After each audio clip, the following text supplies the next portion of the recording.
tristeza e dor. Nunca mais, nunca mais. Morte e choro, tristeza e dor. Nunca mais, nunca mais. Não haverá mais noite ali, não haverá nem o clamor.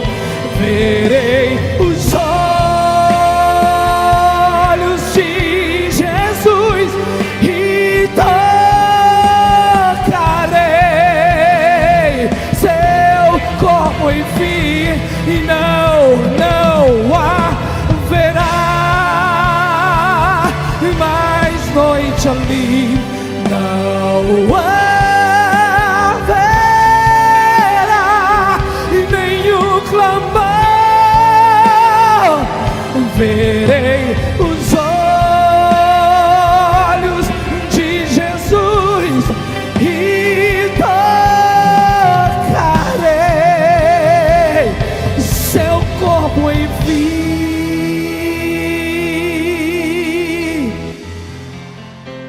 As nações andarão na sua luz,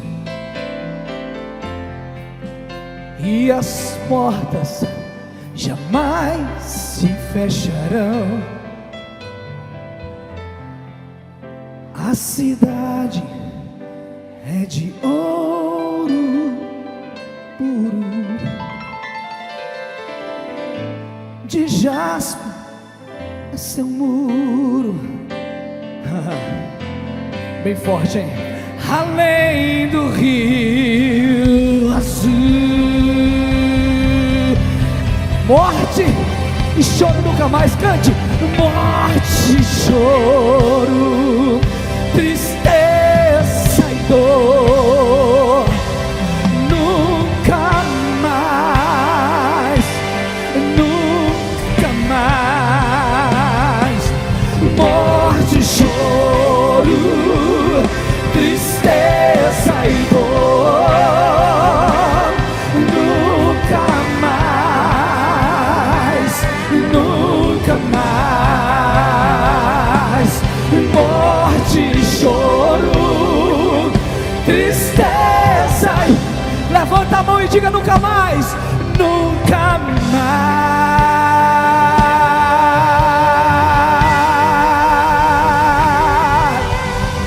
Faz barulho se você acredita nisso. Nunca mais, nunca mais, nunca mais.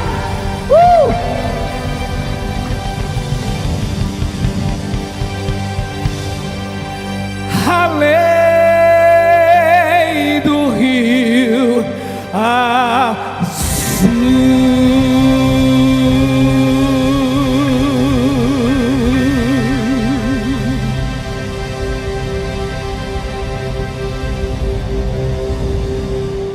Então, com alegria e honra, vamos receber esse homem de Deus, pastor Marcos Feliciano.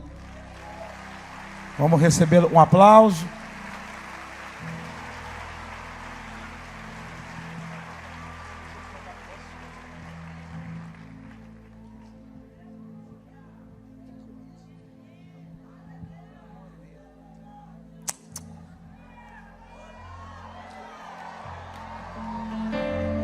Aleluia.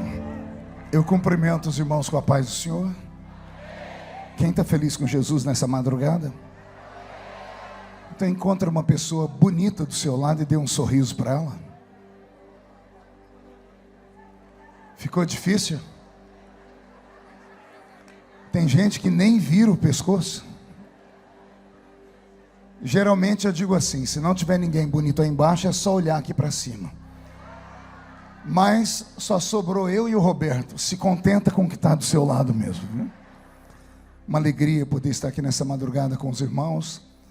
Por mim, se a vigília acabasse agora, eu já voltaria para casa cheio de Deus. Eu já recebi orientações do céu minha alma já está preparada. Os louvores fizeram com que Deus dançasse com a igreja nessa noite. Mas me foi confiada a oportunidade de trazer uma palavra e eu não posso negar. Quero louvar a Deus pela vida do pastor Eliel, meu amigo de longa data. Pastor Gesiel Nunes, o Gesiel Lima, que é o irmão dele, que estava ali, foi arrebatado, né? Quero cumprimentar o pastor Odilton, amigo de longa data também, quando nossos cabelos ainda eram pretos, né? Eu vi aí o pastor Torquato também. Cadê o pastor Torquato? Está ali, você está pela metade só, né? Que a última vez que eu vi, ele estava mais fortinho, né?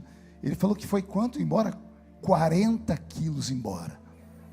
Ele perdeu 45, alguém encontrou. Ele perdeu e alguém achou por aí, né? Eliel, muito obrigado pela oportunidade, tá? Ao pastor Silas Malafaia, o profeta da nossa geração, um homem que Deus levantou para ser uma voz profética para o nosso tempo. Que Deus o proteja e proteja todo o ministério da ADVEC. Abra sua Bíblia comigo no livro de Atos dos Apóstolos. Atos, capítulo de número 3.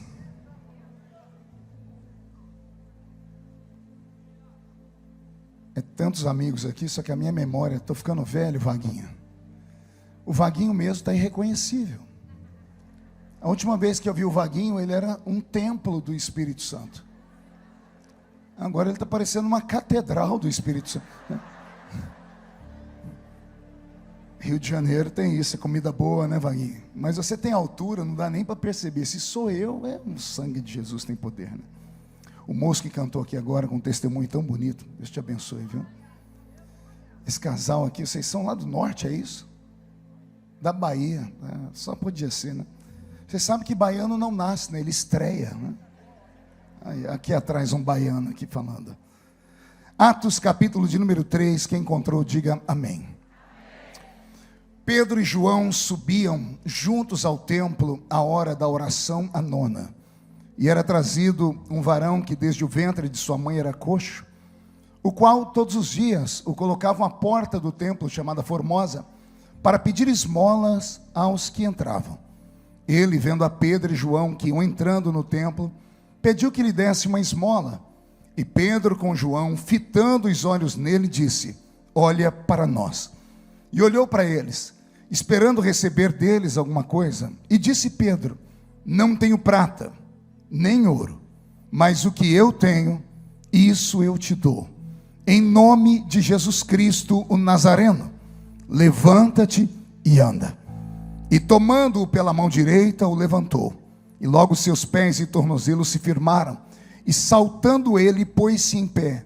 E andou. E entrou com eles no templo, andando e saltando e louvando a Deus. Amém, igreja? Feche a Bíblia, coloque no banco, na cadeira, e pegue na mão da pessoa mais perfumada do seu lado. Eu tentei bonito, não deu certo. Perfumado deve ter alguém ainda, isso. Agora aperte a mão dessa criatura com carinho até ela falar aleluia. Pentecostal que não faz barulho, está com defeito de fabricação. Vamos orar?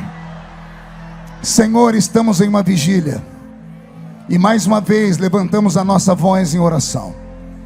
E nós entendemos que dentro de alguns minutos, e esta linda igreja, mais uma vez, ficará pequena para o tamanho da glória que o Senhor vai mandar do alto dos céus.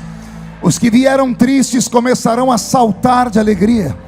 Os que vieram se arrastando não voltam para casa se arrastando. Hoje voltarão voando nas asas de um novo tempo. E antes que eu comece a revelar os seus oráculos, os seus segredos, cerque esta igreja com a sua glória. E num raio de 5 quilômetros, onde houver um demônio alojado, eu dou a esses demônios segundos para sumirem da penha. Porque se não sumirem, serão queimados pelo poder da sua glória que aqui será derramada. Rasgue os céus sobre nós nesta madrugada. Manda anjos de fogo descerem aqui. Que estes anjos desçam trazendo brasas de fogo nas mãos. Comecem a esparramar estas brasas entre nós. E onde houver um crente cheio do Espírito Santo, pega ele, Jesus. Toma ela nas suas mãos, mas faz isso agora. Agora, agora, agora, meu Senhor.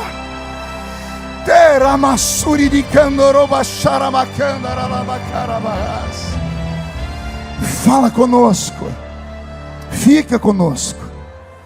É o que eu te peço agora em nome de Jesus. E toda a igreja diz: os que podem, tomem o seu assento aplaudindo a Jesus, porque Ele é bom, porque Ele é maravilhoso. Deus está aqui. Querida igreja, noiva do Cordeiro, simpatizantes da nossa fé, amigos, irmãos que vieram de perto ou de longe para esta vigília, bem fez você em vir, porque Deus tinha um encontro marcado com você aqui.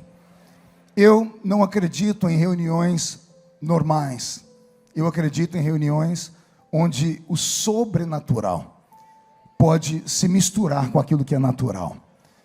Eu prego há muitos anos, eu prego desde os 13 anos de idade, e hoje eu tenho 50 anos, eu disse agora há pouco ali em Realengo, não sei se o pastor Renato está por aí, lá na igreja dele, eu disse que eu tenho 50 anos de idade, estou com um rosto de 60 e o corpinho de 70, né? Porque não é você, bocó, né? Só Jesus sabe como os dias têm sido pesados. Mas eu também disse que desde a minha infância até os dias de hoje, eu não trago na minha memória nenhuma lembrança de um culto que Jesus tenha faltado à reunião. 4 pessoas entenderam, vou tentar melhorar. Eu quis dizer que desde criança até os dias de hoje, eu não me lembro de um culto que Jesus tenha sequer chegado atrasado à reunião. Ele chega quando o primeiro crente chega, e só vai embora quando o último crente vai embora. E quando ele encontra esses malucos que gostam de fazer hora extra na igreja, porque vigília é culto de hora extra, e toda hora extra o pagamento é dobrado. Quando ele encontra esses malucos, ele permanece ao lado deles até o sol raiar, até eles se atracarem com o próprio Deus numa briga, até Deus mudar o nome deles, até Deus colocar uma marca, para que a pessoa saiba que ela é um príncipe, uma princesa de Deus. Pregando desde criança, e eu já preguei em todo tipo de culto. Imagine um culto aí, eu já preguei nele. Culto de criança, culto de adolescente, culto de jovem, cultos de círculo de oração, escola bíblica, escola de obreiros, convenção, congresso juvenil, tudo. Já preguei em todo tipo, já preguei até em velória, né? Não, já preguei em tudo quanto é culto. Mas nenhum culto que eu tenha pregado, ele se assemelha a um culto de vigília. Porque a vigília não é culto para gente normal. Com todo respeito, já não vai ficando bravo comigo, culto de vigília é para gente doida. É para gente maluca. É para gente que faltam uns parafusos na cabeça. Imagine, sexta-feira entramos no sábado, as pessoas normais estão dormindo uma hora dessa. Ou no mínimo estão em casa, deitados na sua cama, ou lá no seu home, assistindo um corujão. Só vem para uma vigília quem cansou de ver coruja na vida. Querem ver a pombinha do Espírito Santo voar sobre a vida delas. Como vigília não é culto para gente normal, esses anormais que vêm para a vigília merecem mensagens anormais. E eu vou pegar algo hoje aqui, que eu não sei se você vai gostar, também não me importo muito com isso, mas se você conseguir entrar comigo na mesma vibe, na mesma unção, a sua vida vai ser outra quando esta vigília terminar. E eu não me responsabilizo quando você sair pelas portas da DEVEC e sair andando pelas ruas do Rio de Janeiro, e a sua sombra tocar um paralítico e o paralítico andar. Eu não me responsabilizo se você chegar em casa daqui a pouco e quando abrir a porta da sua casa começar a cair panela, janela batendo, parecendo filme de poltergeist. Eu não me escandalizarei se ficar sabendo que quando você entrou na sua universidade na segunda-feira e deu boa noite para sua amiga, boa tarde para seu amigo, ou bom dia para sua professora, eles caíram endemoniados do seu lado. Não vou me escandalizar, porque a proposta para esta madrugada é que Deus vai virar a sua vida do avesso. E só quem crê nisso agora não dá um grito, não, dá um berro de glória a Deus daquele tamanho assim. Pronto. Agora que eu te encontrei, vem comigo. Roberto, mude a música, por favor. Eu li com vocês um texto muito conhecido. Aliás, até senti uma certa frustração nos irmãos quando me viram ler Atos capítulo 3, porque para muitas pessoas é um texto comum, é um texto que é pregado de segunda a segunda em todas as igrejas. É uma história linda, uma história verídica. Não é uma história, é uma história. Aconteceu de fato, está aqui na Bíblia Sagrada. Só que essa história mudou a minha vida há algum tempo atrás. Tem pelo menos uns 8 meses que eu venho meditando nesse texto, porque ele entrou dentro da minha mente de uma maneira diferente, pastor Odilton. E pregadores sabem do que eu estou falando. Existem horas que textos da Bíblia saltam. Os nossos olhos olham para ele, já passamos a olhar por ele 30, 50 vezes, Gisiel. Mas tem vezes que o texto salta. E você é atraído para ele. Quando isso acontece, eu sei que é Deus querendo dar uma revelação profunda. E esse texto tem moldado o meu caráter. O que eu tenho aqui? Eu tenho uma história que poderia ser comum, uma história que se repetia todos os anos. Pedro e João, no tempo de festa, pós-Páscoa, indo ao templo para um culto de adoração a Deus, entregar a sua oferta. Os cultos naquela época não tinham pregações como temos hoje. Às vezes alguém numa sinagoga se levantava e lia um pergaminho, lia um texto e sentava. Mas aqui é um templo, o templo famoso de Jerusalém. Um templo cercado de muitas portas. E a Bíblia Sagrada faz questão de dizer que Pedro e João chegaram naquele templo e entraram pela porta chamada Formosa. Por que eles entraram por ali? Porque era costume deles, todos os anos, irem naquele mesmo culto para um culto de ação de graças. E possivelmente, indo ali ano após ano, eles vão encontrar sentados naquela porta a mesma pessoa do ano anterior, do ano posterior. Se vasculhássemos a história inteira, quando você chegar em Atos dos Apóstolos capítulo 4, saltando para o capítulo 5, a Bíblia vai dizer que o paralítico, ele tinha mais de 40 anos. Possivelmente entre 12 e 15 anos ele recebeu um alvará para poder colher esmolas na porta do templo. E era só naquela porta, porque haviam várias portas. Cada porta tinha um dono. Em uma porta tinha um cego, em uma outra porta tinha possivelmente um leproso, com uma plaquinha escrito aqui, imundo, para ninguém chegar perto dele, mas de longe jogaram uma moedinha numa espécie de gasofilácio. Pedro e João entravam ali sempre. Pedro e João eram sócios de uma embarcação de pesca. Os irmãos vão se lembrar que Jesus, quando chamou os dois. Sabiam que eles trabalhavam juntos. Então eles eram acostumados, como amigos, irem naquela mesma igreja, ano após ano, sempre depois da Páscoa, para um culto de ação de graças. E eles sabiam que iam encontrar naquela mesma porta, na porta chamada Formosa, um homem, o mesmo paralítico de sempre, o mesmo homem que pedia esmola todos os anos. Pedro e João sempre tinham alguma coisa para dar, ou nem sempre. Às vezes o que tinham era só para doar dentro do templo, não sobrava para dar ao pedinte de esmola. Mas a Bíblia Sagrada diz que nesse ano é um ano diferente. Porque Pedro entrou nessa mesma igreja o ano anterior e não aconteceu nada. Um ano antes, nada aconteceu. Sabe Deus, se 10, 15, 20 anos entrando ali, vendo aquele mesmo paralítico, sempre dando a eles uma esmola ou não. Nesse ano, quando Pedro passa pelo paralítico, o paralítico, como sempre, estende a mão e pede uma esmola. Pedro olha para João, que olha para Pedro, e ambos não têm uma oferta para dar ao moço. Era só eles dizerem, nós não temos oferta, e entrar para dentro do templo. O paralítico era acostumado a ouvir esse tipo de palavra. Mas nesse dia Pedro faz algo estranho. Pedro para um paralítico que está olhando para ele, porque o paralítico pediu esmola, então não tem como ele pedir esmola sem estender a mão. Ele está olhando para Pedro, me dá uma esmola. Aí a Bíblia diz que Pedro fala assim, olha para nós. E eu achei estranho, porque o paralítico já estava olhando para eles. Ele estava pedindo esmola para ele. Ele já estava olhando para eles. Mas Pedro dá um grito, olha para nós. Aquele grito não era para o paralítico. Ele apontou para o paralítico, mas aquele grito era para todos os que estavam entrando em todas as outras portas. 12 portas dentro do templo. Haviam 11 portas onde as pessoas estavam entrando. O templo já estava cheio de pessoas. Quando Pedro grita, olha para nós, a igreja toda olhou para ele. As pessoas que estavam entrando olharam para ele, porque ele chamou a atenção deles com um grito. Aí a Bíblia diz que Pedro falou assim para o paralítico, eu não tenho prata Eu não tenho ouro, mas o que eu tenho,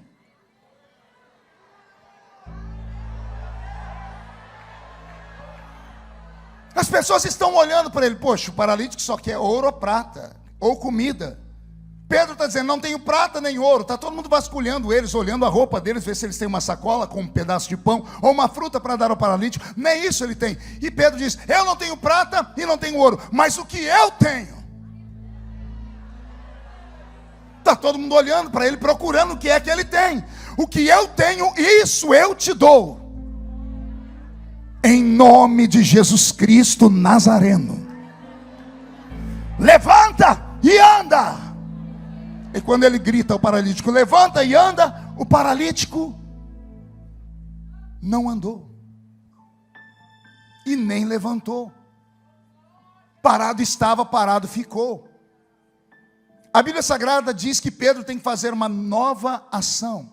A Bíblia diz, e Pedro, tomando o paralítico pela mão, o colocou em pé. Consegue entender isso? Vou falar de novo. Pedro disse, olha para nós, eu não tenho prata e não tenho ouro, mas o que eu tenho eu vou te dar agora, em nome de Jesus Cristo Nazareno, levanta e anda. E o paralítico ficou sentado. As pessoas estão olhando para Pedro. Eu acho que o diabo falou no ouvido dele, acabou o seu ministério agora, porque ele usou o poder da palavra, e a palavra não fez o efeito que ele esperava. Mas havia algo em Pedro. Pedro não era mais o mesmo Pedro.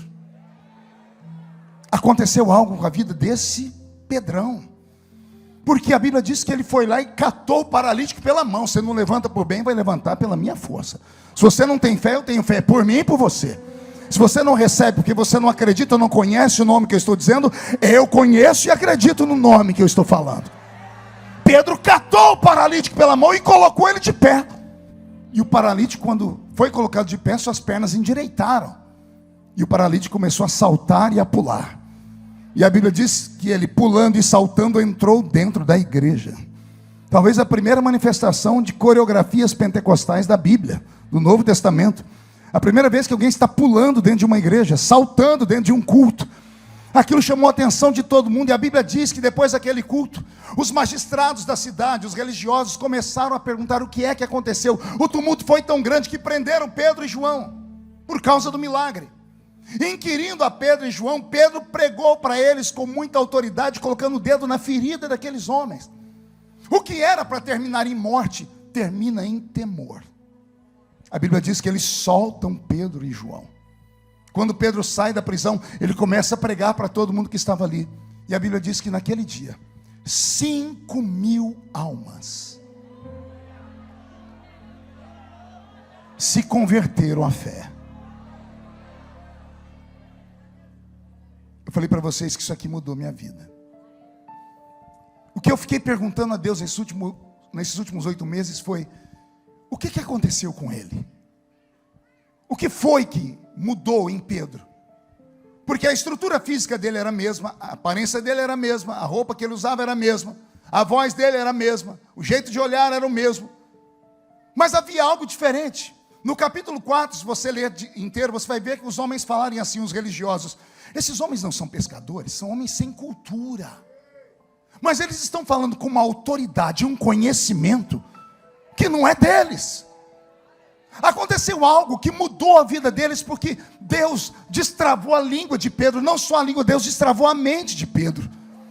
Deus fez Pedro lembrar de histórias que ele escutava na sinagoga quando criança, quando alguém lia os textos antigos. Mas ele mesmo não sabia ler nem escrever. As coisas entraram dentro da mente dele e foram trazidas à lembrança. E de repente Pedro se torna um erudito. Da noite para o dia, o pescador se torna um erudito. Da noite para o dia, o Pedro da espada escondida na cintura cura paralíticos. Da noite para o dia, o Pedro que negou Jesus diante de uma vendedora de púrpura, na noite em que Jesus foi traído, agora ganha 5.000 almas. E isso no segundo culto. Pergunte por quê, pastor? Porque se você voltar 2 dias antes, ou um dia antes, você vai ver Pedro pregando de novo. E ele prega um sermão e 3.000 pessoas se convertem. Vou falar de novo. Um único sermão. E ele tem 3.000 pessoas na frente dele convertidas. Aí Pedro prega o segundo sermão. E com 2 mensagens, ele tem 8.000 membros. 8.000 pessoas. A Deverc tem capacidade para 6.598 pessoas sentadas. Pedro ganha essa multidão que está aqui e mais 2.000 pessoas que não caberiam aqui dentro, com 2 sermões. Não foram sermões de horas. Não foi um sermão daquele eloquente que arranca tatu da toca e sabiá do toco, não. Havia algo nele. Havia algo nesse Pedro que mudou ele. Que mudou o jeito de falar, que mudou o jeito de pensar, que mudou o jeito de olhar, que mudou o jeito de tocar. Pedro estava possuído. Vou falar de novo e não se assuste. Pedro estava possuído. E se você pegar o dicionário brasileiro na linha do Aurélio, se você ler possessão, vai estar escrito lá: possessão, quando um espírito maligno toma alguém. Alguém tem que falar para os escritores desse dicionário que o Espírito do Senhor também se apossa. Está lá na Bíblia Sagrada. Lembra de Saul, quando recebe as ordens de Samuel para ser o primeiro rei de Israel? Ele diz: você vai sair daqui, vai encontrar um grupo de homens que vão subindo a Deus com saltérios e harpas. Eles estarão profetizando, e o Espírito do Senhor se apossará de ti e te transformará em um outro homem. Pedro estava possuído. E essa possessão em Pedro se deu 2 dias antes desse episódio aqui. Lá no capítulo 2, quando Pedro estava dentro de um cenáculo. Cenáculo não é igreja, não é sinagoga, é a sala de uma casa. A casa de um crente rico de Jerusalém, que recebeu as 500 testemunhas para quem Jesus apareceu por um período de 40 dias na sua ressurreição. E marcou um encontro com eles ali, dizendo a eles: ficai em Jerusalém, até que do alto sejais revestidos de poder. Se voltássemos um dia antes, em Atos capítulo 1, nós veríamos Jesus ali, antes de ir ao céu, olhar para eles e falar: vai descer sobre vocês a virtude do alto. E quando essa virtude vier sobre vocês, vocês vão ser testemunhas em Jerusalém, Samaria, Judeia e até os confins da terra. Se você voltar antes do capítulo 1 de Atos, lá em João capítulo 20 e 21, você vai ver Jesus tendo um encontro com 11 discípulos. Entre eles está Pedro. E Jesus olha para eles em certo momento e faz assim. E diz a Bíblia: tendo soprado sobre eles, disse: recebei o Espírito Santo. Eu tenho uma proposta para esta madrugada. A proposta é que você pare de olhar para as coisas naturais. É que você pare de pensar nos problemas materiais que te trouxeram até essa vigília.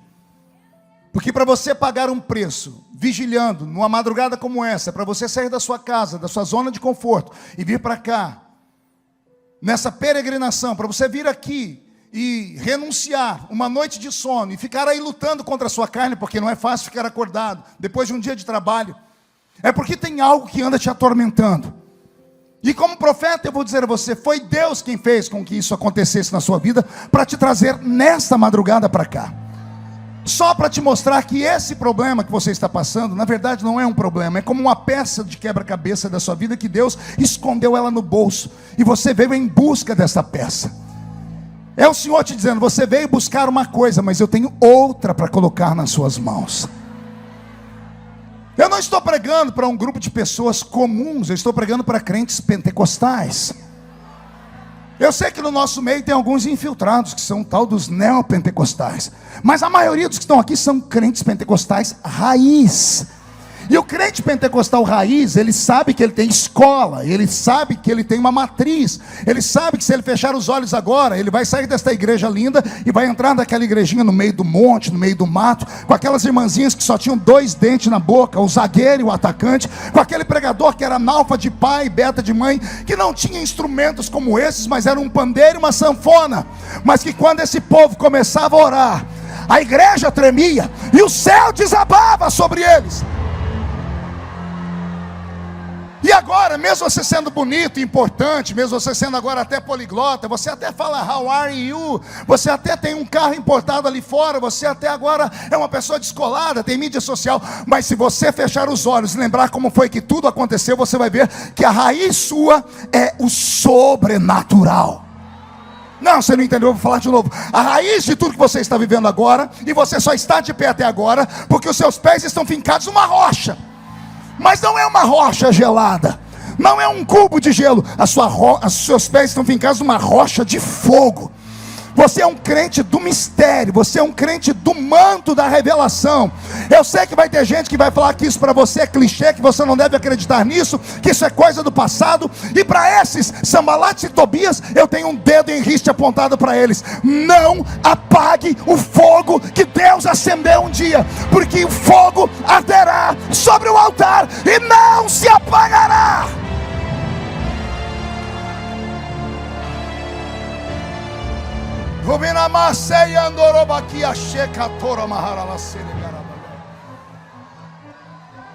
Nós estamos nos perdendo no meio desse mundo esquisito. Nós estamos absorvendo lixo tóxico, gospel da internet. Estamos nos acostumando com aquele culto onde a gente só ri, onde a gente bate palma, a gente tem uma musiquinha, com aquele culto onde a gente chora e a gente é o centro do culto. Estamos nos acostumando com mensagens somente de linguagem positiva, com cultos triunfalistas, onde a cruz é deixada de lado e só vemos o céu. Estamos nos acostumando com mensagem de autoajuda, quando na verdade deveríamos buscar a ajuda que vem do alto. Mas a ajuda que vem do alto não se conquista ela desse jeito que você está me olhando, com essa cara feia, parecendo que foi batizado num pote de vinagre. Achou que eu não ia falar, né? Não adianta vir para uma vigília como essa, na expectativa do milagre, e ficar me olhando com esse olho seco, parecendo olho de sapo que morreu no dia de enchente. Você vem para um culto pentecostal, mas não abre a boca nem para respirar. Passa o culto inteiro com essa boca travada, essa boca de aço, essa língua de ferro, esse queixo de concreto. E aí vem discutir comigo, dizendo: não, pastor, eu agora sou uma pessoa mais estudada. Ah, coisa ruim. Olha o preconceito que as pessoas têm com aqueles que militam em dois mundos. Vou falar coisas bonitas. Roberto, mude uma música aí. Eu não estou pregando para gente comum, eu estou pregando para caminhantes de dois mundos. Pegou aí ou não? Só vem para um culto como esse, de gente doida, aloprada, que grita, que pula, que corre, caminhantes de dois mundos. Como assim, pastor? Um pé pisa na terra, o outro nas regiões celestiais. Parte de você fala a língua portuguesa, a outra fala um idioma que você nunca estudou ele. E quando você fala para alguém: eu falo na língua dos anjos, as pessoas riem de você. E por isso estamos perdendo até as línguas estranhas. Estamos perdendo a nossa identidade. Eu falei agora há pouco numa reunião ali com o pastor Odilton, criado na Assembleia de Deus desde pequeno comigo. Eu disse: Odilton, lembra a última vez que você viu Deus levantar alguém com uma linguagem profética e levantar alguém para interpretar a língua? E nós dois trabalhamos também, não conseguimos lembrar nos últimos anos um culto onde se levanta alguém com um dom e se levanta alguém manifestando a tradução daquele dom. Eu venho de uma época, sem querer ser saudosista, já sendo, dos velhos cultos no interior de São Paulo, dos congressos de jovens. Estava eu no grupo de jovens e a irmã Maria, nossa regente, regendo um hino, e quando começamos a cantar, o céu desceu sobre o ginásio. E Deus tomou a Maria. E a Maria, que era muito equilibrada, começou a pular, começou a chacoalhar, e daqui a pouco a Maria tibum no chão. Foram lá para segurar ela, quem tentou encostar nela tomou choque. A pele da Maria foi esturricando e a boca dela foi ficando roxa. Uma irmã que estava com a gente, era enfermeira, disse: está morrendo.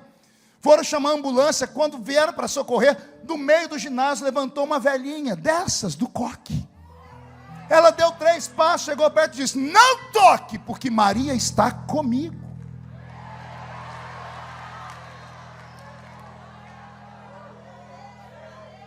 Pergunte se alguém duvidou da velha. Pergunte se alguém chamou ela de esquizofrênica, de maluca. Pergunte se chamaram para ela a camisa de força. Aí todos recuamos. O pregador não conseguiu pregar, Maria ficou esticada no chão. Isso era 7:30 da noite. 3 horas da manhã, Maria volta. Ela foi voltando, a cor dela foi voltando, a boca dela foi ficando rosada. Quando ela voltou em si, ela deu um grito que o ginásio quase caiu no chão. Ela começou a chorar. Pegamos ela, colocamos num carro, levamos para casa. Ela não dormiu a noite inteira chorando, aos gritos, a semana inteira. 2 meses, Maria não mudava. 3 meses, e o pastor foi chamado da casa dela, porque Maria não queria mais comer nem beber. E o pastor falou, por que você não quer comer nem beber? Ela disse, eu quero voltar. Ele falou, para onde? Lá onde eu fui. E o pastor disse, você foi aonde? Ela disse, eu fui no céu. Eu vi Jesus. Eu vi a casa que eu vou morar. É real, é verdadeiro, eu quero voltar para lá. Que manamassuri de cara lava xaramacanda. Aí as pessoas perguntam por que pessoas da minha geração, pode acontecer o que for, pode acontecer o escândalo, pode vir a luta que for, pode levantar 11.000 demônios contra nós, 1.000 cai de um lado, 10.000 cai do outro lado, e a gente não é atingido. Aí pergunte assim para mim, por que, pastor? Só falo se todo mundo perguntar. Porque os nossos olhos viram, os nossos ouvidos ouviram, e o nosso coração sentiu. Quem já viu, ouviu e sentiu, não consegue caminhar em outro lugar a não ser no Santo dos Santos. Como é que eu posso me afastar dos caminhos do Senhor por causa de uma luta? Eu, menino, num culto de domingo, o nosso pastor lá no meio do mato dizendo, irmãos, terça-feira ninguém falte, porque nós vamos estar recebendo aqui na igreja um ex-defunto. Ex-defunto. Terça-feira a igreja entupiu de gente, interior. Eu cheguei na igreja às 5 horas, sentei bem na ponta, falei, eu quero ver o defunto. Quando o pastor chegou na igreja com um defunto do lado dele, o homem está parecendo um defunto de verdade, era magro, alto, com a Bíblia aqui no peito, terno preto, gravatinha preta, camisa branca, calvo, meio de bigode. Ele entrou, quando ele foi entrando na igreja, foi dando uma coisa na gente. Eu, moleque, morria de medo de tudo, de assombração, dormia com a luz acesa. Quando eu vi o homem, eu falei, meu Deus, o defunto está andando dentro da igreja.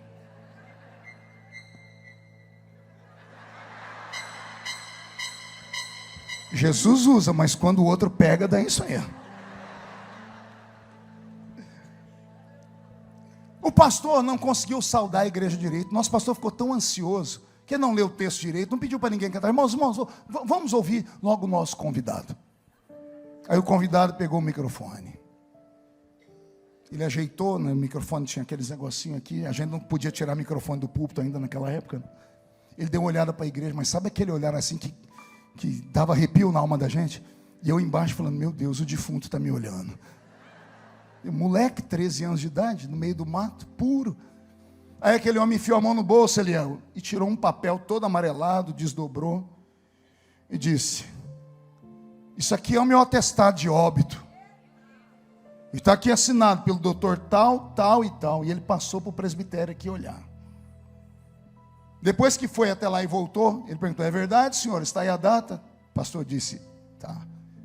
Ele enfiou a mão no outro bolso e tirou uma foto em preto e branco de um homem deitado num caixão, com algodão no ouvido. Ele falou, e essa foto sou eu. E depois eu vou explicar para vocês quem foi que tirou essa foto de um defunto. E ele passou a foto. A igreja entrou em transe. E ele disse, meu nome é João de Oliveira. Eu morri. Tinha um tumor na cabeça, estourou o tumor, eu morri. E fui para o céu. Quando eu cheguei na porta do céu, estava Jesus, sorrindo para mim, me deu um abraço, não falava nada, e também não me deixava entrar. E ele disse, e eu falei, Senhor, aí é o céu? Ele disse, é. Posso entrar? O Senhor disse, não. Por que eu vou para o inferno? Não. E por que eu não posso entrar? Olha para o chão. Quando ele olhou para o chão, abriu um buraco, e o buraco deu dentro da casa dele. Uma casa de chão batido, um caixão na sala. No canto, uma cadeira, uma senhora sentada na cadeira e 14 crianças ao redor. Ele disse: eu olhei e vi minha mulher, com meus 14 filhos. Abriu a porta e entrou o nosso pastor. Camisa amarrada até aqui, bengalinha e chapéu. O pastor entrou, cumprimentou os poucos irmãos que estavam na casa, olhou o defunto e foi falar com a minha mulher. Ele disse que quando chegou perto da mulher dele, a mulher dele disse assim: ô pastor, pede para Jesus devolver o João. Eu tenho 14 filhos para criar. Como é que eu vou fazer? Ora para Jesus trazer meu marido de volta. Ele disse que o pastor saiu de perto dela, chegou perto do caixão, ia começar o culto de velório, o pastor não deu conta, o pastor ajoelhou, pegou a mão do defunto e começou a orar: Jesus, traz o João de Oliveira de volta. 4 horas orando pelo defunto, tempo suficiente para esparramar a notícia na cidade. E o repórter da cidade ficou sabendo que os crentes estavam orando por um defunto. E o repórter entrou lá dentro e tirou a foto do caixão. Daí a existência da foto. Ele disse que ficou olhando, olhava para Jesus, Jesus ficava olhando. De repente Jesus olhou para ele e disse assim: João, aquele que está orando lá embaixo chama-se João Colenda. Quem é assembleiano antigo sabe de quem eu estou falando. O pastor que fundou o Instituto Bíblico de Pindamonhangaba, parente da irmã Rebeca, esposa do pastor Samuel Câmara, de Belém. Pastor João Colenda, que orou pelo defunto chamado João de Oliveira, que depois que voltou dentre os mortos, escreveu um livro chamado Milênio, editado pela CPAD aqui no Rio de Janeiro. Milhares de crentes no Brasil ouviram esse testemunho, e eu ouvi em loco. João de Oliveira disse que olhou para Jesus, Jesus falou: João, vamos fazer o seguinte, outro dia você volta. E quando ele foi falar por que, ele disse que uma força puxou ele para trás, ele foi arrastado. Ele disse que ele olhava e viu Jesus ficando pequenininho. Ele: Jesus, por que eu não posso entrar aí? E o Senhor Jesus gritou com ele de longe assim: porque a oração de um justo.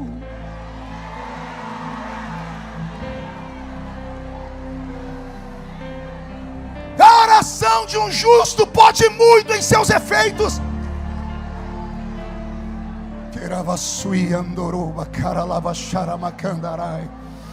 Eu não quero te encher de teologia nessa madrugada, mas eu quero despertar em você um dom, um talento que está à sua disposição. Entrar numa reunião pentecostal não é entrar em uma reunião do Rotary Club, do Lions Club ou da maçonaria.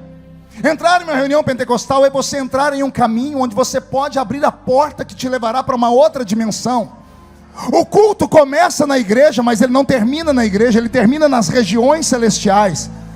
Paulo ensinou em uma de suas cartas dizendo: quando vocês se ajuntam nada acontece, mas quando vocês se ajuntam, e uns têm salmos, louvores, e outros têm testemunho, palavra, vocês saem da terra e entram nas regiões celestiais. O que são as regiões celestiais? O ponto de encontro entre o espírito do homem e o espírito de Deus. Nossos pais não sabiam nem da existência desse lugar, mas iam para lá todo culto. Por isso que havia batismo com o Espírito Santo quando se cantava o hino 15 da harpa cristã. Eu sou de uma época que o pastor pegava o sininho e chacoalhava para a gente quietar. Mas Jesus está batizando com o Espírito Santo. Ele falava: agora não é hora disso. Mas é batismo, agora não é hora disso. Os pastores tinham que controlar o culto. Como Paulo fazia em Corinto: todos podem profetizar, mas cada um a seu tempo. Pense num lugar onde todos eram profetas, num lugar onde todos eram possuídos pelo Espírito Santo, num lugar onde todos transpiravam azeite. A Assembleia de Deus não cresceu no Brasil por causa de doutores, de anel de formatura, por causa de políticos, não. A Assembleia de Deus cresceu no Brasil por causa de homens e mulheres que viviam mais lá do que aqui. Como eu prego desde criança, eu preguei em todos os estados brasileiros, em mais de 4.000 cidades. Eu nunca encontrei uma igreja como a igreja carioca. Vou falar de novo. Eu já preguei em quase 100 países do mundo. No Brasil, em mais de 4.000 municípios. Mas eu nunca encontrei crentes igual no Rio de Janeiro. Pelo menos de uma safra antiga. O Rio de Janeiro tinha cultos de revelação de manhã, de tarde, de noite. Cultos de consagração. Tem alguém que é dessa época aqui? Tem alguém aí? Pois bem, a maioria de vocês só estão aqui porque foi lá nesses lugares que Deus usou aquela criatura que não sabia ler nem escrever para te dizer: vou eu te tomar pela mão direita e vou caminhar com você pela terra. A maioria dos pastores que estão aqui, que hoje pregam, que hoje tem nome, que tem fama, sabem do que estou falando. Só estamos aqui porque aquelas pessoas que não tinham cultura, que não tinham roupa bonita, que não tinham carro para andar, mas que quando dobravam o joelho no chão, subiam nas asas de um querubim, iam ver a face adorada do mestre e traziam para nós revelações profundas.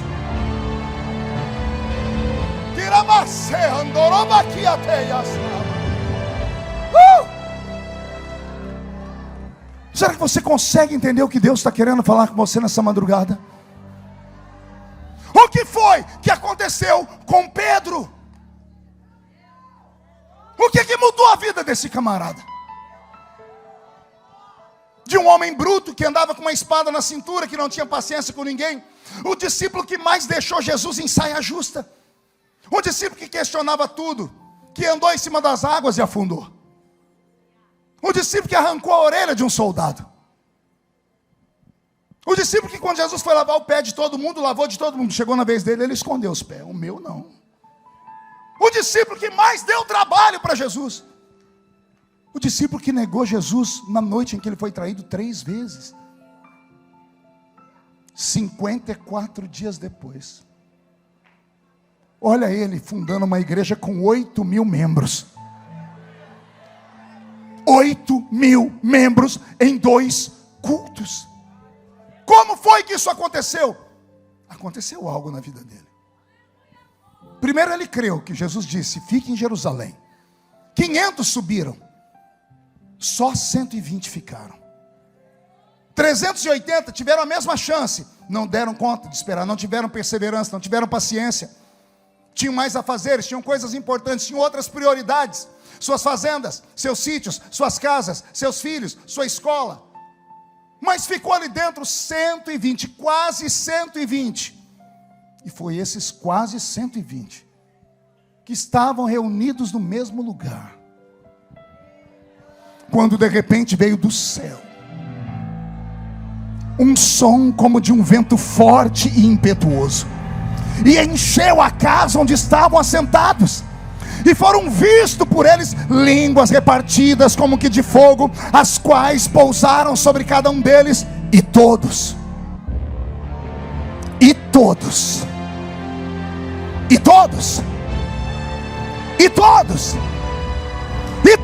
foram cheios do Espírito Santo e começaram a falar em outras línguas, conforme o Espírito Santo lhes concedia que falassem. Escute, eles receberam uma autoridade, um revestimento, um poder, uma unção, uma energia, algo sobrenatural que não dá para se comprar com dinheiro, não dá para se receber em bancos de faculdade, só pode ser recebido pela fé. Um dia eu orando, falei: Senhor, o que é o batismo com o Espírito Santo? Eu implorando uma revelação. O Senhor disse: o batismo com o Espírito Santo, filho, é uma chave. E eu disse: serve para quê? Para abrir um armário que tem 9 prateleiras. Eu falei: Senhor, onde está esse armário? O Senhor disse: nas regiões celestiais. Eu falei: como é que a gente vai lá? Entre na igreja, mas depois de entrar na igreja, entre no culto. Vou falar de novo. Entrar na igreja, qualquer um entra. A criatura do seu lado que está babando entrou na igreja, mas está entrando a palavra por aqui, saindo por aqui. A outra não para de mascar essa desgraça desse chiclete. Os outros 2 estão namorando ali atrás, passando a unha nas costas da namorada, talvez marcando um encontro depois da vigília, porque o temor foi embora. A igreja virou um ponto de encontro, uma área social. Mas não é essa a intenção do eterno. O Senhor está procurando homens e mulheres que estão cansados de uma vida comum, de uma vida normal. Cansados de entrar culto, sair culto, entrar em igreja, sair de igreja. Tem gente aqui que já pulou de igreja em igreja, nos últimos 5, 6 anos, mais de 10 igrejas, procurando a igreja perfeita e não acha. E não vai achar, porque o problema não está no templo, o problema está em você. Você vem em busca de um Deus que seja bem particular para você, que veja você como um universo particular, onde o mundo gira em torno do seu próprio umbigo. Você quer um profeta particular, aliás, você tem uma cadernetinha com profeta de A a Z, profeta para o amor, profeta para a bênção, profeta para a casa, profeta para o dinheiro, profeta para tudo. Você precisa de pessoas que te guiem, quando na verdade o maior profeta da sua vida você ainda não consultou. O senhor conhece ele, pastor? Estou conhecendo agora. O maior profeta da sua vida mora na sua casa. Você vê a criatura todo dia e você a ignora. Você só vê a carcaça dela e ajeita o cabelo, ajeita o batom, ajeita a maquiagem, ajeita a roupa. Mas você não enxerga quem ele é de verdade. O maior profeta da sua vida é você mesmo. Se você não acreditar em você, quem vai acreditar? Se você não acreditar que é uma chamada de Deus na sua vida, quem vai acreditar? Se você não determinar, eu vou romper, eu vou chegar, eu vou conquistar esses talentos, quem vai conquistar por você? Vai esperar que o outro seja uma muleta? Vai esperar que o outro aí te arraste a reboque?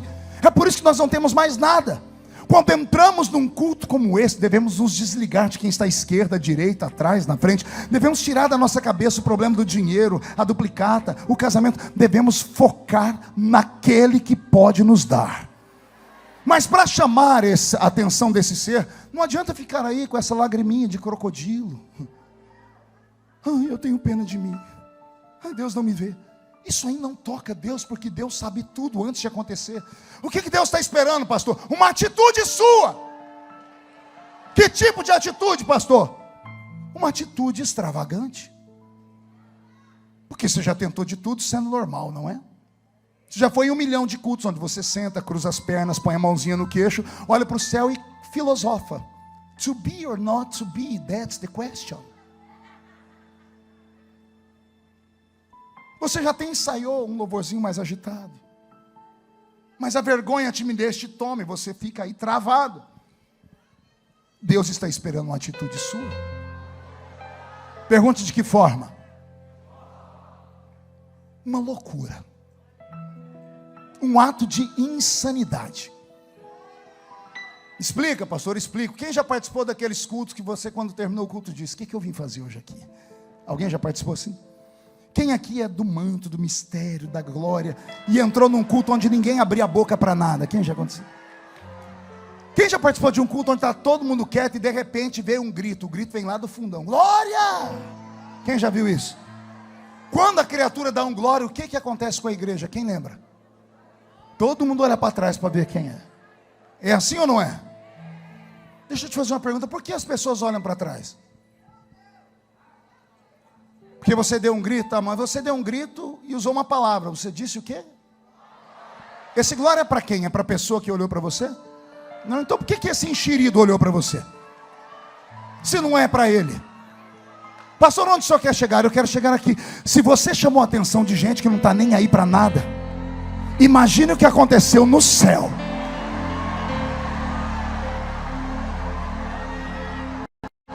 Imagine o que aconteceu no céu.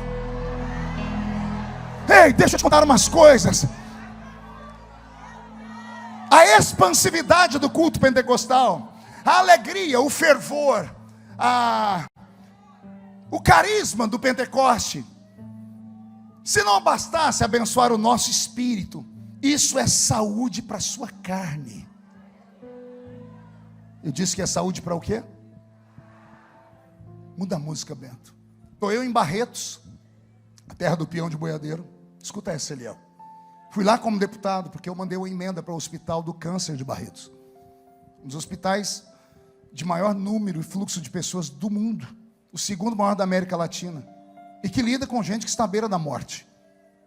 Chegando lá, o diretor ficou tão feliz que ele me levou para conhecer as dependências. Eu não queria, porque eu sou muito sensível a essas coisas. E você andar num lugar onde só tem gente à beira da morte é muito triste.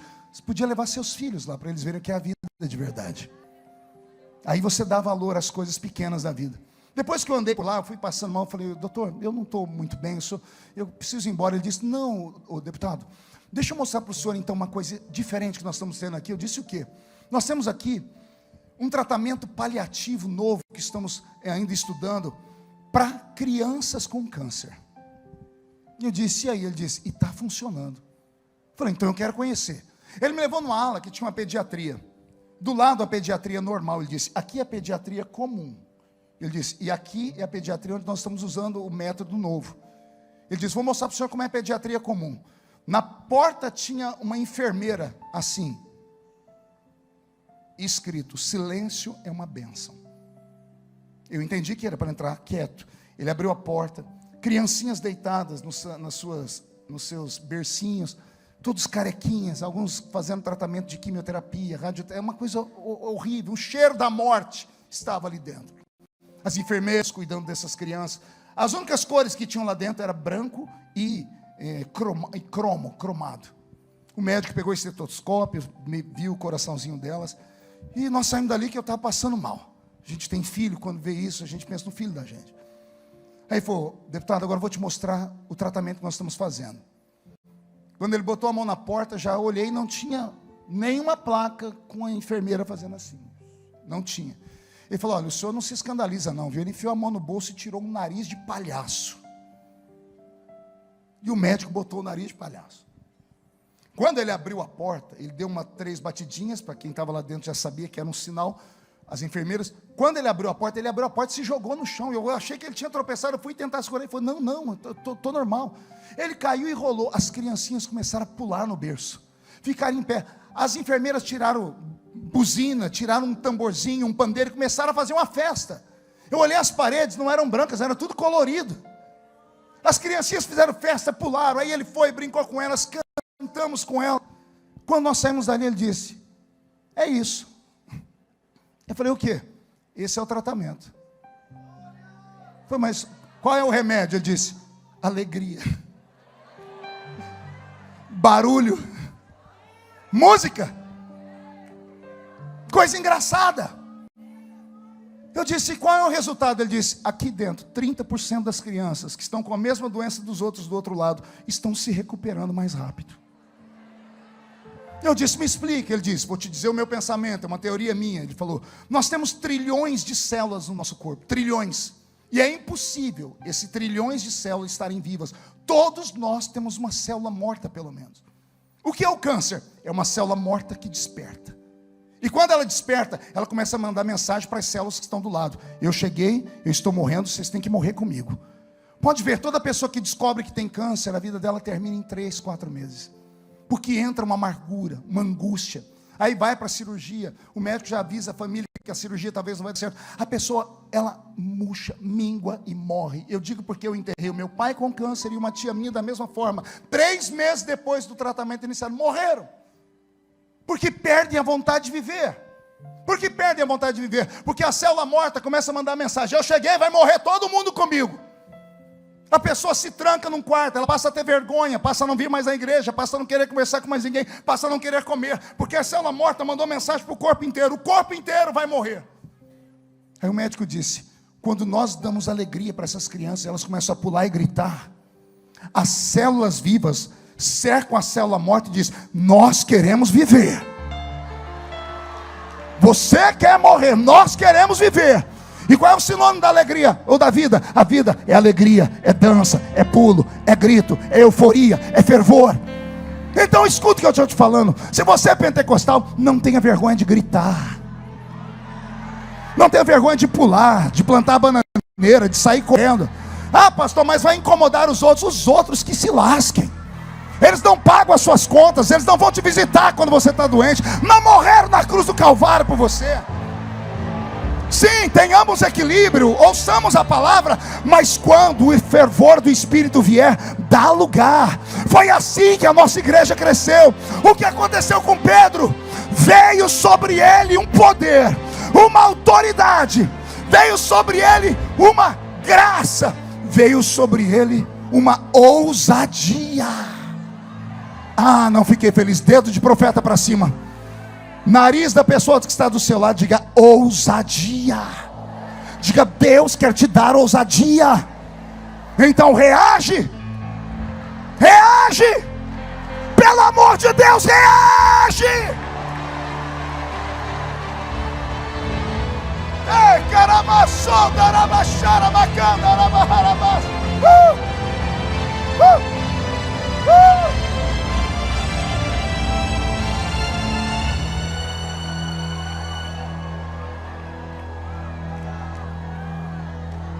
Eu passei a vida inteira sendo questionado por uma geração que não entendia a minha alegria.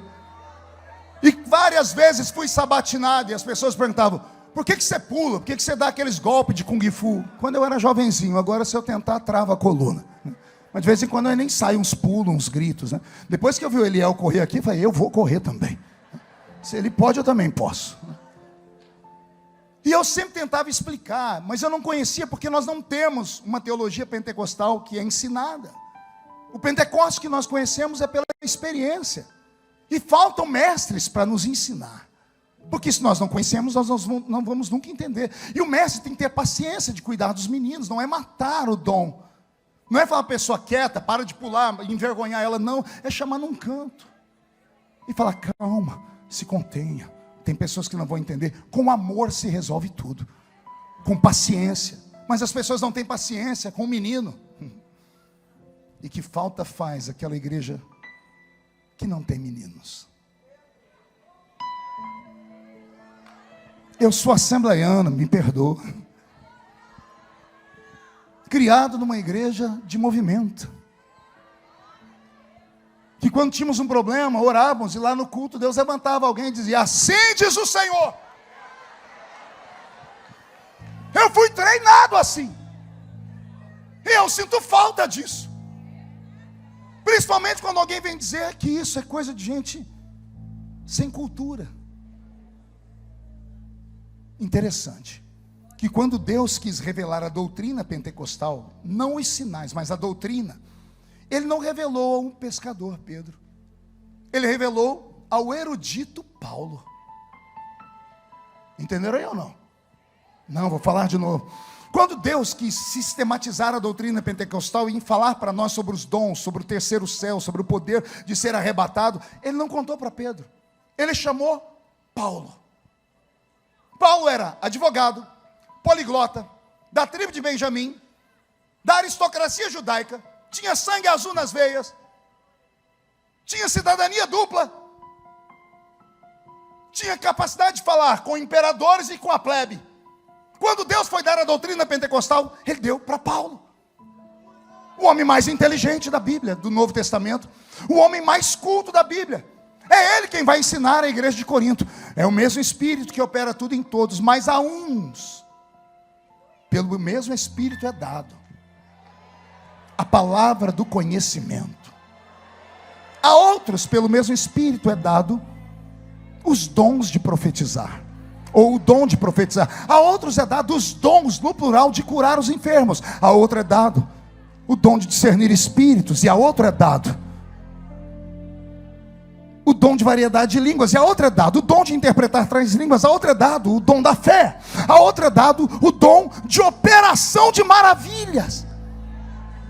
É Paulo quem sistematiza. Veja só, um erudito, um homem que tem uma mente pensante, um homem que é, no seu tempo, uma pessoa que poderia ser chamada de professor de universidade, de cátedra, um intelectual, que vai ensinar sobre os dons.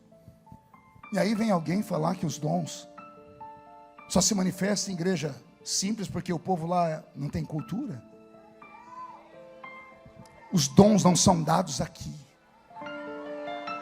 Os dons são dados aqui. Sem os dons, a igreja não pode crescer. Ela até cresce, mas cresce a passos de tartaruga. Está aí Pedro, sem a unção do Espírito Santo, correndo de uma mulher com medo de morrer. Estava começando o ministério, dizendo: não, vai acabar meu ministério. Não, eu não conheço esse Jesus não. Veio o Espírito Santo sobre Pedro. O povo olhou para os crentes de Pedro, que começaram o Pentecostes de uma maneira diferente. Quando veio o Espírito Santo, o povo ficou tão cheio do poder, que quem olhava de fora falava assim: estão bêbados. Estão o quê? Como é que você conhece um bêbado? Me diz aí. Só tem duas formas: ou você chegar perto da criatura e sentir o cheiro da maldita manguaça, o cara tá, se você riscar um fósforo ele pega fogo, ou você vê uma criatura normal fazendo coisas anormais, torto, rindo, pulando. O que é isso, pastor? Isso é o Pentecoste. Ah, eu não aceito. Problema seu, é o Pentecoste. Ah, mas isso aí escandaliza. Poder de Deus Escandalizar alguém? O que escandaliza as pessoas é o seu pecado. É a vida torta que você leva lá fora. É você ter 2, 3, 4 amantes. É você não pagar as suas contas. Isso escandaliza as pessoas. É você negar a sua fé diante do seu patrão. É a senhora andar pelas ruas da cidade usando uma roupa que nem mesmo o ímpio usa. Isso escandaliza. Poder de Deus? O poder não escandaliza. O poder desperta a curiosidade. Vai alguém olhar e dizer: o que quer isto dizer? Porque no Pentecoste falaram que estava todo mundo bêbado, e alguém perguntou: o que quer isto dizer? Pedro, o medroso. Pedro, o que negou Jesus 3 vezes. Pedro, o que só dava trabalho, saltou no meio da multidão. Ele que tinha medo de morrer e mentiu para uma mulher que não conhecia Jesus, saltou no meio de uma multidão. Ah, não conta para ninguém. Em Jerusalém tinha de 3 a 6 milhões de pessoas na festa. Se você ler Atos 2, você vai ver 14 nações ali catalogadas, dizendo que vieram crentes do mundo inteiro. Da Panfilha, da Frígia, de Cirene, do Egito, vieram pessoas do mundo inteiro. Jerusalém estava tomada com quase 6 milhões de pessoas. Judeus que cantam, que gritam, que vendem, que compram, que cambiam, que oram, que fazem, que brigam, tudo ao mesmo tempo. E aí num canto tem quase 120. Não entendeu? Aqui tem 6 milhões gritando, pulando, vendendo. Pensa num barulho. E aqui tem quase 120. O que vem sobre eles faz um barulho tão grande que os 120 calam 6 milhões. Não entendeu? Vou falar de novo. Você acha que nós somos barulhentos? Você tinha que estar lá no dia de Pentecoste. 120 crentes fizeram tanto barulho que a cidade inteira parou. Seguiram o barulho e chegaram e viram os crentes tudo cambaleando, pulando, alegre. Alguém disse: tão bêbados a essa hora do dia? E alguém disse: o que quer isso dizer? Ó Pedro pulando no meio deles, dizendo: aqui não tem ninguém bêbado. O que está acontecendo aqui foi predito pelo profeta Joel, que disse: e há de ser que nos últimos dias, diz o Senhor, derramarei do meu espírito sobre toda a carne. Vossos filhos e vossas filhas profetizarão. Vossos jovens terão sonhos, vossos velhos terão visões, ou vice-versa, os jovens visões e os velhos sonhos. Ai, Jesus, segure aí. Como eu não tinha cultura, e alguém perguntava para mim. Um dia minha mãe perguntou, ela foi num culto que eu estava pregando, ela não era crente ainda, ela disse: meu filho, por que lá no culto você faz assim toda hora? Por que tem hora que você faz assim? Aí eu falo: mãe, é um negócio. Eu falo: como assim? Eu falei: não sei, é um negócio que vem. Aí minha mãe falou: já sei, é encosto. Eu falei: não. Ela disse: uai, se não é encosto, é o quê? Eu falei: mãe, é um negócio. Hoje eu peço perdão a Deus pela minha ignorância.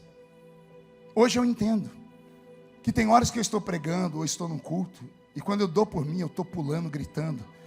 E não é um negócio, não é algo dentro de mim, é alguém. Entendeu? Não é uma coisa, não é um vento, não é uma chaminha de fogo, não é o vento das asas do arcanjo Miguel, não. Tem alguém dentro de mim. Paulo disse: vós sois templo do Espírito Santo. Deus não habita em templos feitos por mãos humanas, mas Ele habita nesse pedaço de carne corrompido aqui dentro. E aí o que acontece? No culto eu vou me entregando, eu vou adorando. O Espírito Santo diz: agora é a hora que eu vou pegar esse rapaz, vamos bailar. De repente, quando eu dou por mim, eu estou pulando, gritando, falando em línguas. Aí eu às vezes fico com vergonha. Às vezes os irmãos mandam para mim mensagens minhas, eles focam exatamente na hora que eu estou dando um grito e congela a imagem. Eu vejo até a minha goela balançando. É constrangedor. Uma vez foi para o irmão: não mostra essas coisas não. Ele falou: mas é você. Eu disse: eu sei que sou eu. Eu disse: mas eu não gosto. Ele disse: por que você faz? Ele fala: é que não sou eu sozinho. Tem alguém aqui dentro. Ele está aí dentro também. Você acha mesmo que essa lágrima que está saindo dos seus olhos é o que? A música do Roberto? Esse arrepio subindo pela sua coluna, você acha que é o quê? É o ar-condicionado que está frio? Não, é Ele. O mesmo que desceu em Pentecostes está descendo na vigília da resposta. Ele está esperando que alguém tenha coragem de pegar na mão dele para bailar com Ele. Ele está esperando alguém para ter coragem de dizer assim: pode me usar, me usa de dia, de tarde, de noite, de madrugada, usa as minhas mãos, usa os meus pés, usa a minha perna, usa a minha voz, me deixa operar com sinais, prodígios e maravilhas, deixa ser o seu ponto de contato com esta terra. Ele está nesta vigília dizendo: eu quero virar o seu ministério.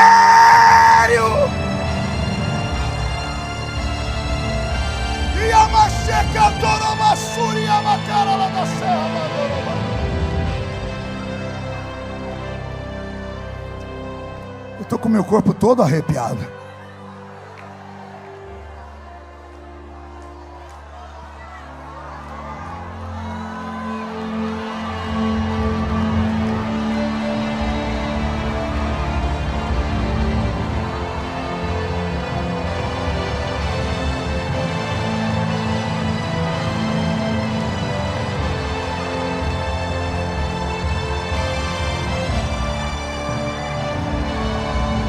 Recebe, recebe, recebe a presença dEle. Se tu estás nesta palavra, toma conta desse lugar.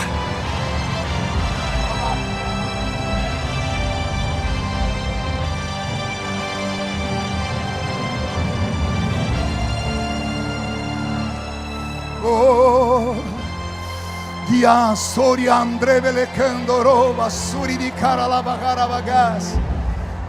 eu quero fazer um desafio.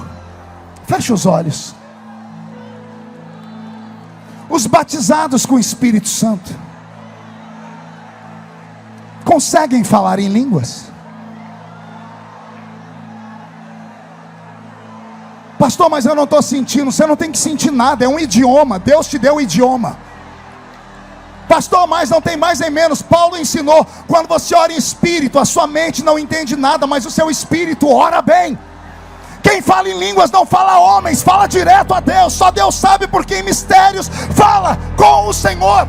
Deus te deu uma arma, Deus te deu um poder, e você fica falando em Instagram, fica falando em lives, você fica falando com a compadre, com a comadre no WhatsApp, e não fala com aquele que pode resolver o problema.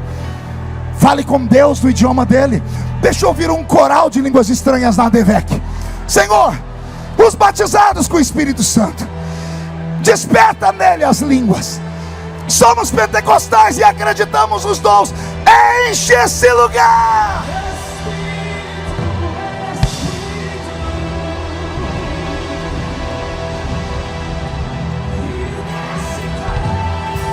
O fogo vem como em Pentecoste e enche-me de novo. Espírito, Espírito, E desce com fogo. Ah, Jesus. vem como em Pentecoste e enche-me de novo. Sente aí. Sente. Senta. É isso. É disso que eu estou falando. Você não faz porque quer, é Ele que se move dentro de você. Pastor, nunca falei em línguas. Seja batizado com o Espírito Santo agora. Como é que eu faço, pastor? Abre a boca e manda a glória para cima. A glória que sobe é a mesma glória que desce. Pastor, eu sou batizado com o Espírito Santo. Eu já vou te ensinar algo, mas dê lugar a Ele. Segura aí, Roberto. Sente.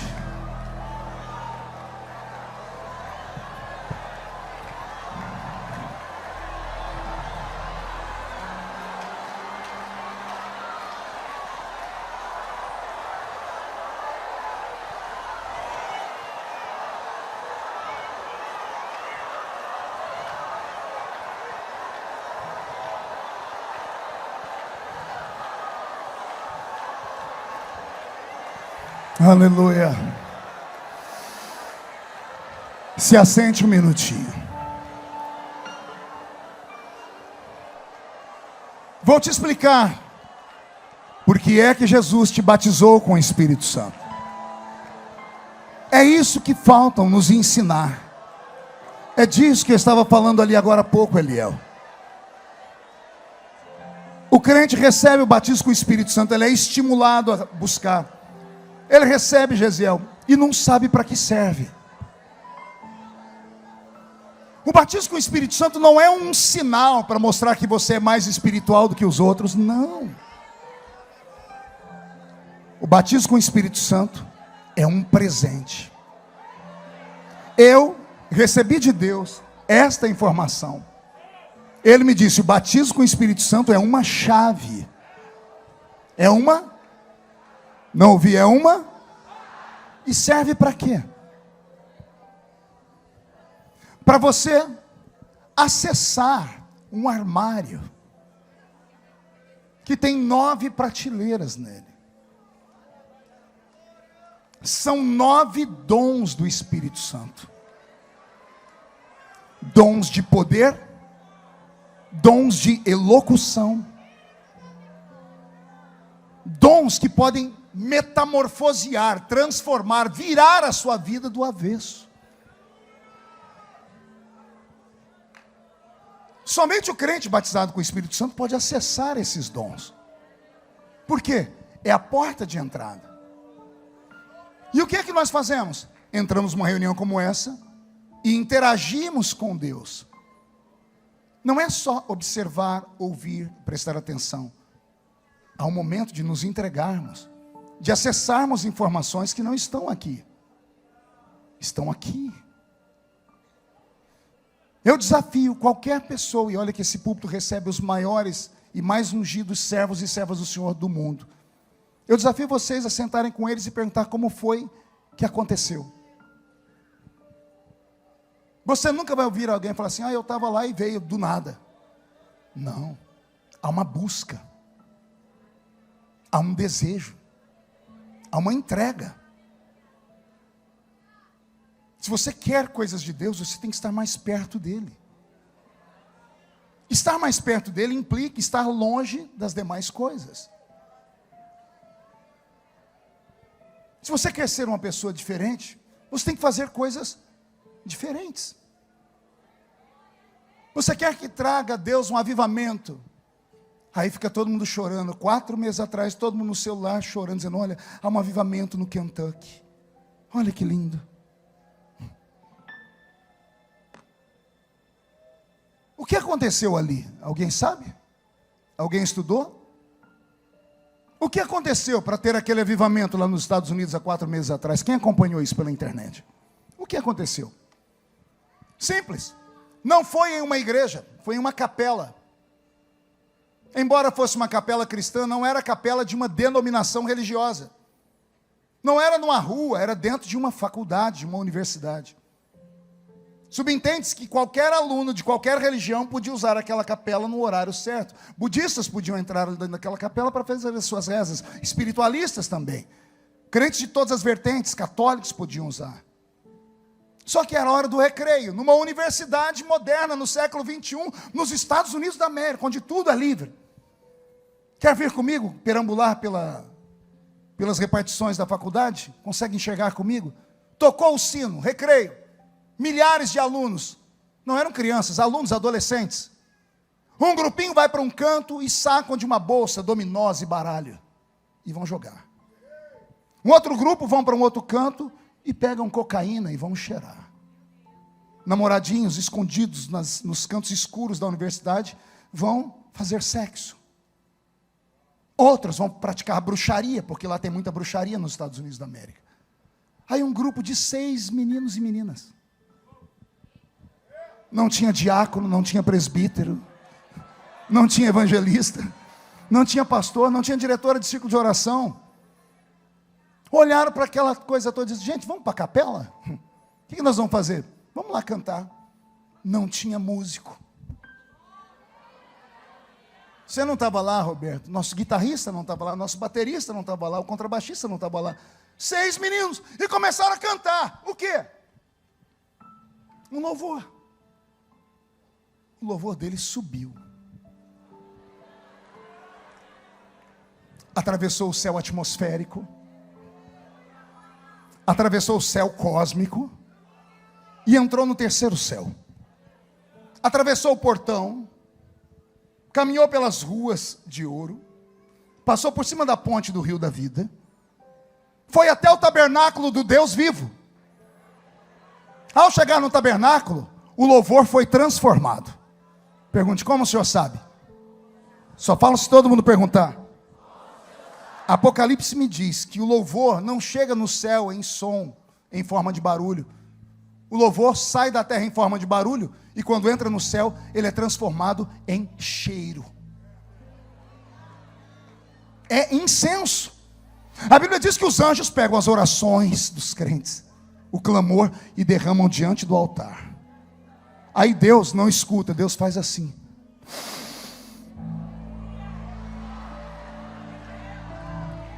Quando entrou lá no tabernáculo do Deus vivo, um anjo catou as orações e levou, atravessou o átrio, o lugar santo, e foi no santo dos santos. Senhor, posso derramar aqui? Pode. Um louvor. E derramou. Quando Deus sentiu o cheiro dos Estados Unidos, de uma universidade, não é de uma igreja, não é de uma denominação, não é de um pastor, é de meninos. Abre o céu, quero ver 6 meninos cantando. No meio de uma terra podre, no meio de uma terra suja, no meio de uma civilização que não teme mais nada, Deus encontrou um remanescente. E esse remanescente estava dando o melhor que tinha. Um louvor. O Senhor disse, vou habitar ali por um tempo. Eu tive amigos do Brasil que pegaram aviões e foram para lá. Fizeram live dizendo, gente, o negócio aqui está tremendo. Nenhum paralítico andou lá. Nenhum cego viu. Nenhum surdo ouviu. Como foi avivamento? Pessoas desviadas, desigrejados, que não acreditam em mais nada, foram lá para ver. E não saíram mais de lá. Vocês estão entendendo? Olha a multidão que nós estamos aqui. Por que Deus desce lá e não desce aqui? Porque nós só recebemos faíscas, fagulhas, momentos. Porque está faltando em nós alguma coisa. O Espírito que desceu sobre Pedro, o Espírito que desceu em Pentecoste, quer voltar a descer no Rio de Janeiro. Mas ele não está dando conta, não está conseguindo. Quer perguntar por quê? Quando ele vai pousar, é muita carniça. É muito mau cheiro. É muita gente com a vida dupla. É muita gente sem compromisso. É muita gente que fez da igreja um ponto social de encontro e mais nada. Não querem ser confrontados. Guardam seus pecados de estimação e não abrem mão deles por nada. E aí não conseguem ver mais o céu aberto. Mas ele está insistindo. Ele está dizendo, eu quero. Mas não posso fazer se você não deixar. Entende isso? Deus não pode agir. Não no Novo Testamento. No Velho ele agia, operando eu, quem impedirá. No Novo está estabelecido o livre-arbítrio. Ele só pode reagir. Você age e ele reage. De que forma, pastor? Sei lá. Aí é com você. Faz alguma coisa. Chama a atenção dele. Isso. Dá um berro, dá um grito. Sai correndo. Fica em pé. Agora há pouco eu vi uma pessoa ajoelhada ali. Ficou ali ajoelhada um tempo. É isso. E se eu enxerguei a criatura aqui, imagina quem está lá em cima. Chame a atenção de Deus. Provoque Deus nesta madrugada. Provoque Deus. E Deus vai te dar aquilo que nós não temos mais. A nossa geração, e eu encerro aqui, é uma geração inversa de João e Pedro. Porque Pedro e João disseram: não temos ouro nem prata. A nossa geração tem ouro e tem prata. A geração de Pedro não tinha ouro nem prata, mas tinha o levanta e anda. Eu quero trocar nessa madrugada o ouro e a prata pelo levanta e anda. Eu quero ver Deus fazer algo na sua vida tão extraordinário depois dessa madrugada, que daqui a pouco as notícias vão esparramar. Saiu da vigília da DEVEC, fez 2 pregações lá naquela comunidade pobre, já está com uma igreja lá de 8.000 pessoas. Mas como foi? Deu um grito lá, um paralítico andou. Aconteceu algo extraordinário. Deus quer mudar a unção que está na sua vida. Deus quer potencializar. Deus quer ser seu sócio nesta empreitada do Evangelho. Ele precisa de você para poder fazer alguma coisa. Pastor, Deus precisa de alguma coisa nesse tempo, sim. Ele precisa de você. Nós somos o corpo. Jesus é a cabeça, mas a igreja é o corpo. Ele precisa do corpo para quê? Para através da mão tocar alguém, para através dos seus pés pisar em alguém, tomar conta daquele ambiente. Deus quer que você, quando essa vigília terminar e voltar para casa, chegar na rua da sua casa e antes de entrar em casa, dar um grito. Não para o mundo físico, porque no mundo físico vão te chamar de louco. Você vai dar um grito no mundo espiritual e vai dizer: cheguei! E não estou normal. Vai dar ordem, vai sair daqui agora, Zé Pilintra, Eixo Caveira, Tranca Rua, Preto Velho. Vai sair daqui entidades milênias. Vai sair daqui agora potestades, tronos. Você vai caçar confusão com o diabo nessa madrugada, porque você não vai voltar para casa normal. Você vai voltar possuído pelo Espírito Santo. Alguém vai olhar e vai dizer: o que foi que aconteceu com ele e com ela? Viram um passarinho verde? Vão dizer: não, foi uma pombinha de fogo mesmo. Foi uma glória que veio sobre a DEVEC. E eu quero desafiar e perguntar: alguém quer isso? Alguém está cansado de uma vida comum, de uma vida tacanha, de um evangelho raquítico? Alguém está cansado de pregar e não haver conversões? Alguém está cansado de cantar e não haver sinais? Se tem alguém que acredita que o poder do Pentecostes ainda é nosso, fique de pé comigo, fique de pé comigo, fique de pé comigo.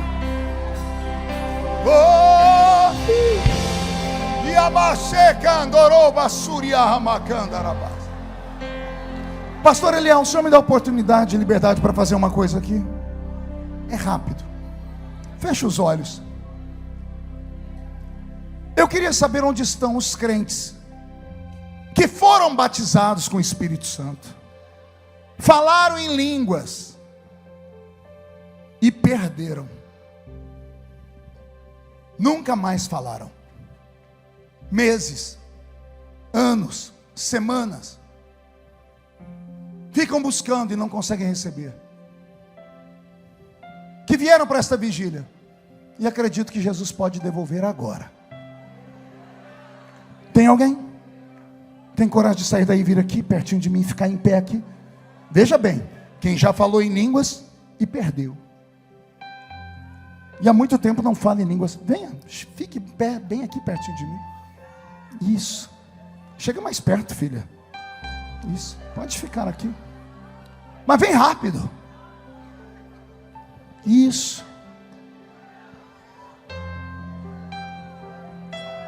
Não, se puder ficar em pé, eu acho melhor, tá? Porque aí você não se cansa. Vem, estou te esperando. São só esses aqui? A porta vai fechar. O que o senhor quer fazer, pastor? Eu vou mostrar para vocês como o diabo é sujo, como a falta do conhecimento faz a gente perder coisas eternas a troco de nada. Mais alguém? Tem como acelerar o passo? Rapidão, porque eu preciso te dar um ensinamento. Os batizados com o Espírito Santo estão aí? Você consegue, de olhos abertos ou fechados, orar em línguas? Consegue falar em línguas? Ore em línguas. Eu posso, pastor? As línguas são suas. É um idioma que Deus te deu. Porque eu quero dar um ensinamento para esses aqui. Vocês que vieram à frente, olhem para mim, por favor. Agora não ore, agora não grite. Olhe para mim. Quanto tempo, filha, que não fala em línguas? 3 anos. Tem alguém que não fala em línguas há mais de 3 anos? Quantos anos? 7 anos.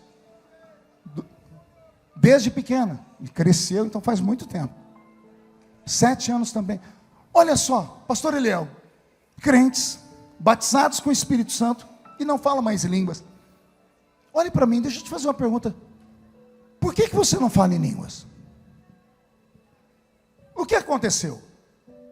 Ah, pastor, eu desviei lá atrás. Eu fiz coisas erradas. Tá, mas você está aqui na igreja de madrugada fazendo o quê? Aquela queda, aquele tempo passou. E você está de volta. Sim ou não? Você recebeu línguas estranhas.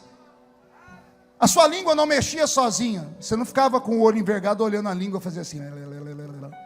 Não. Deus te deu palavras. Deus te deu um idioma. Você já esqueceu algum dia de falar português? Sim ou não? Teve algum dia que você foi falar com alguém e disse... I'm sorry, I don't speak Portuguese more. Sabe, você falou isso em inglês, dizendo, eu esqueci o meu idioma português. Aconteceu isso com vocês alguma vez? Não, por que não? Porque uma vez que o idioma está dentro de você, é seu. Ah, pastor, mas não tem mais nem menos. O diabo mentiu para você dizendo que Deus arrancou de você. A Bíblia diz que Deus dá dons sem arrependimento. O batismo com o Espírito Santo não é para quem que sobe monte, desce monte, que é cheio, que vence o pecado. Não, é o contrário. Ele é um revestimento de poder. Eu estou vestido com essa blusa, mas eu não suporto o frio só com ela. Para encarar o frio eu tenho que estar revestido com um paletó. O batismo com o Espírito Santo é um revestimento. Deus te deu ele porque sabia que você era fraco. Mas quando você ora em línguas, a Bíblia diz, a sua mente fica sem fruto, mas o seu espírito, ele ora bem. Quem ora em línguas, edifica a si mesmo. Carta de Paulo aos Coríntios, capítulo 12, 13 e 14, tem um ensinamento ali. E a parte mais bonita, pergunte qual? Quem fala em línguas não fala a homens. O crente que está falando em línguas aí do seu lado, nesse exato momento, o corpo dele está aqui, mas o espírito dele está diante de Deus, no ouvido de Deus, cochichando. Por quê? Porque em mistérios ele fala com Deus. A sua mente fica infrutífera, diz Paulo. Por quê? Porque você não sabe o que você está falando, mas o seu espírito, ele ora bem. O que é orar bem? É ser fortalecido. O batismo com o Espírito Santo é um dom que Deus te deu para você ser edificado. Mas aí o crente pentecostal que não é ensinado só fala em línguas uma vez por semana, quando ele vai na igreja e quando ele sente. O diabo não pode arrancar aquilo que ele não te deu. O dom está dentro de você. O que eu tenho que fazer, pastor? Falar. De que forma? Fechar os olhos. Feche os olhos. Feche os olhos. E agora? Agora, fale em línguas, porque são suas. E o diabo que se lasque nos quintos dos infernos. Isso, já estou vendo aqui, ó. Isso, fale em línguas.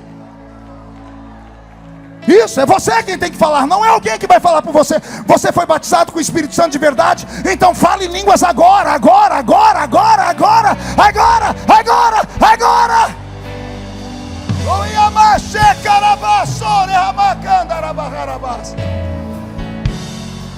Olha, não tem 1 minuto e meio, já tem um pulando aqui, tem outra falando em línguas, tem um marchando aqui, tem outro. Olha aí, fazia tempos. Ore em outras línguas agora. Dê um tapa na cara do diabo. Mostre que você ama Jesus. Seja revestido, seja revestida, mas seja revestido agora, agora, agora, agora, agora, agora, agora, agora.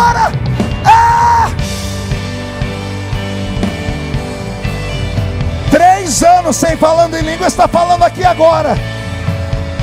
7 anos sem falar em língua, está falando em línguas agora. Se eles estão cheios, recebe você também. Senhor, transforme a ADVEC nesta madrugada, nessa vigília da virada, num novo Pentecoste. Transforme este lugar no cenáculo. Poderíamos estar em qualquer lugar, meu Pai, mas nós estamos aqui, fomos atraídos pela sua presença e pela sua glória. Enche esse lugar.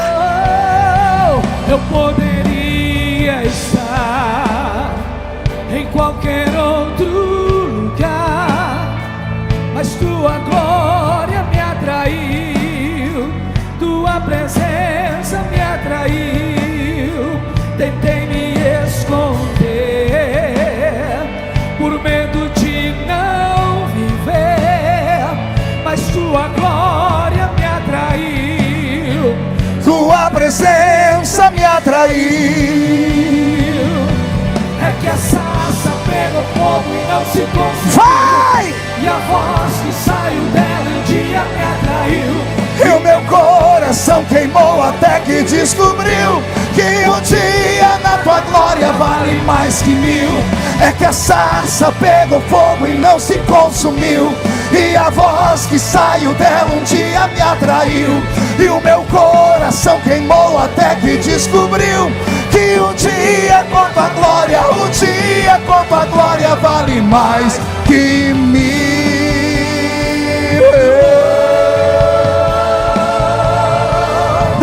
Shui André Belecandorobas Renamagacheta aqui a Torabasuri Bicaralabachara Magarabahara Tecatarabassa.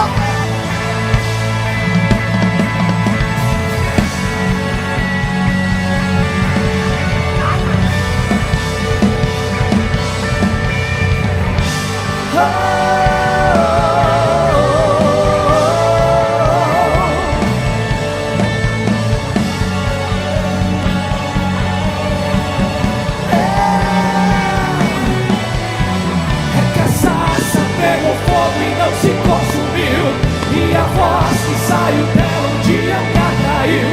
E o meu coração queimou até que descobriu que um dia com a tua glória vale mais que 1000. É que a sarça pegou fogo e não se consumiu, e a voz que saiu dela um dia me atraiu. E o meu coração queimou até que descobriu um dia com a tua glória, um dia com a tua glória vale mais que 1000.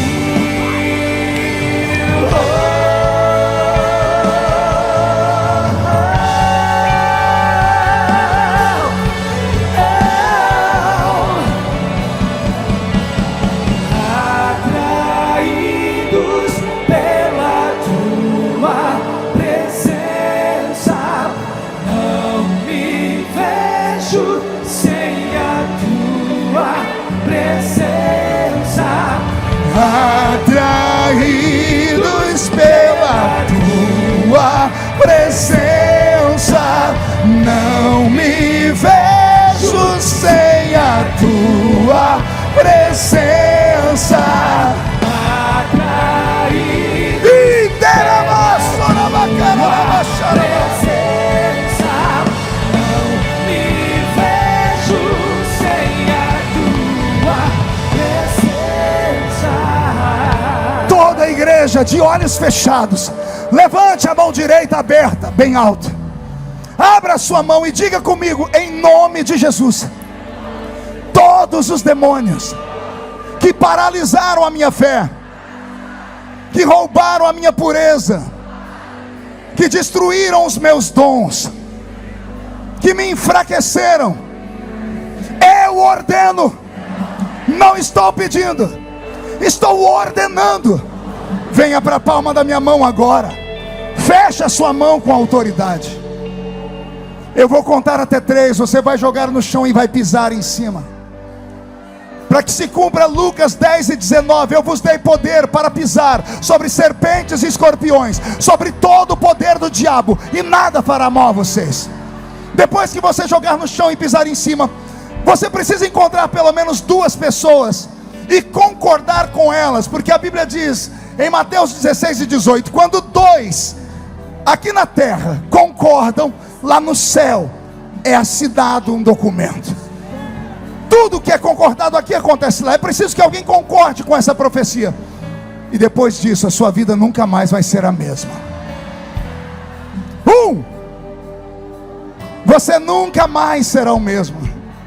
1,5: sua família sentirá orgulho de você de novo. 2: quem viver verá o que Deus fará na sua vida em 2023. 2,5: a ADVEC aqui na Penha vai pegar fogo. 2,75: o Rio de Janeiro será conhecido como a capital do avivamento do Brasil. 3: jogue no chão, pise em cima. Breve Jesus no céu vai aparecer. Abrace 2 pessoas. Abrace, abrace, abrace, abrace, abrace. Toda língua confessará. Mas A igreja será arrebatada num piscar de olhos. Acontecerá. Mas a igreja será arrebatada num piscar de olhos. Acontecerá. Yeshua, o Messias aguardado, ele vem me buscar. Canta. Yeshua, Becamantorobarabás, O Messias aguardado, esse é o seu povo. ele vem me buscar. Breve Jesus No céu vai aparecer, e todo joelho se dobrará, e toda língua confessará. Mas a igreja será arrebatada num piscar de olhos. Acontecerá. Mas a igreja será arrebatada no piscar de olhos. Acontecerá. Quem pode aplaudir? Quem pode aplaudir e grita? Quem pode aplaudir, gritar e dar um pulo para cima?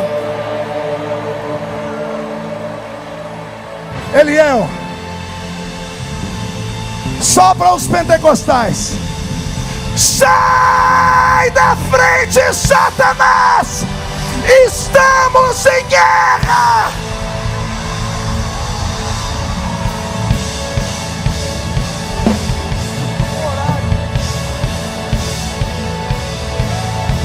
Levanta as tuas mãos e dá glória a Deus.